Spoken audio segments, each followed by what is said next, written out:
Hey, I've got something really important to share with you. We've just conducted close to 50 mystery shops over the last couple of months, all over the country. And whilst a very small percentage were top quality phone calls specifically, these were phone calls and internet inquiries, small percentage were great. The mass majority were not. It was quite alarming. There were several mistakes, but I just wanted to shoot this video for you to cover a couple of these big mistakes, and hopefully it can be really helpful for you.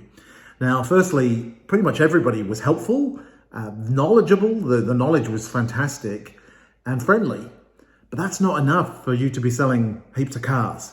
I was quite curious myself, and I conducted a lot of these mystery shops because I was quite curious to see post-COVID kind of for Australia and New Zealand, to see what the level and skill level of people around the country is. So I was happy to get involved. But I say there were several mistakes, but the real couple that I want to go through today is the first one. There was a lot of negativity, and I understand that stock may be a massive issue for you, as it is for a lot of dealers around the country, but it came across quite negative in a lot of the conversations that we had. What do I mean? Well, sometimes we would say, what's the stock availability like, or what's the wait?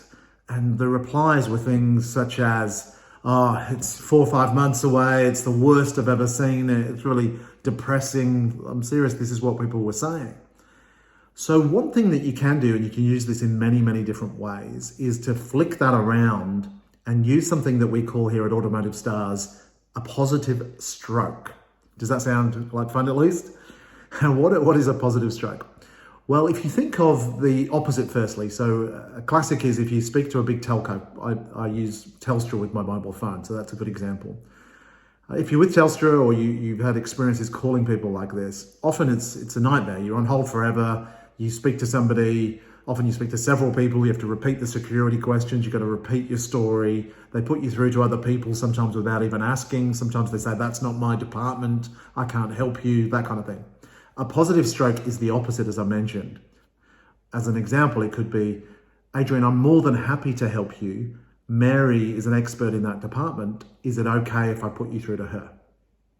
Seems like a small thing, but the difference in how that feels from a customer or guest's perspective is massive. How does that relate to your stock issues?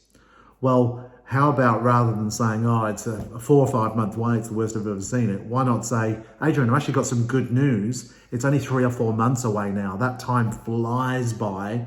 And if it is the car you want, if you place an order fairly soon, you can have it for X time. Just a very different energy and feel to that conversation. And you can do this with so many different questions that the customer or guest asks. You can even use positive strokes with objections. Somebody says to you, what's your best price? Rather than getting defensive or shooting out a number and giving gross away before you even know their name, you could say, that's a great question. I'm glad you've asked me that. And then you go into your qualifying. Now, talking of qualifying, this was depressing in the mystery shops that we conducted.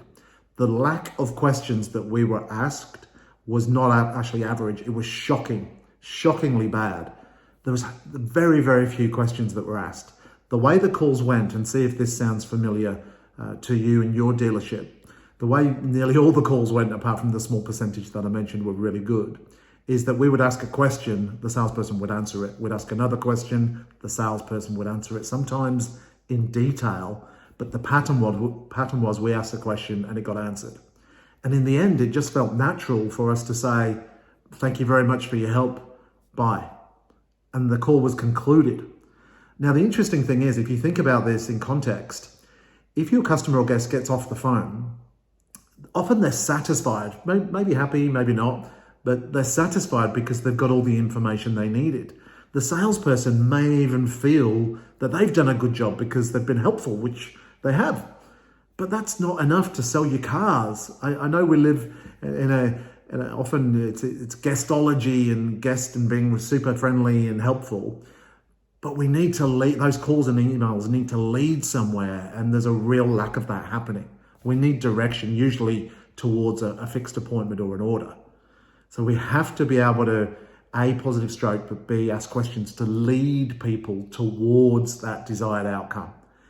A lot of people ask for our phone number, often without giving reasons. The appointment setting was really bad as well.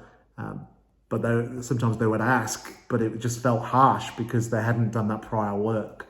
But the kind of questions I'm talking about is if a question's fired at you or your team, and let's say it's about a specific feature that the customer or guest wants, ask, why is that important?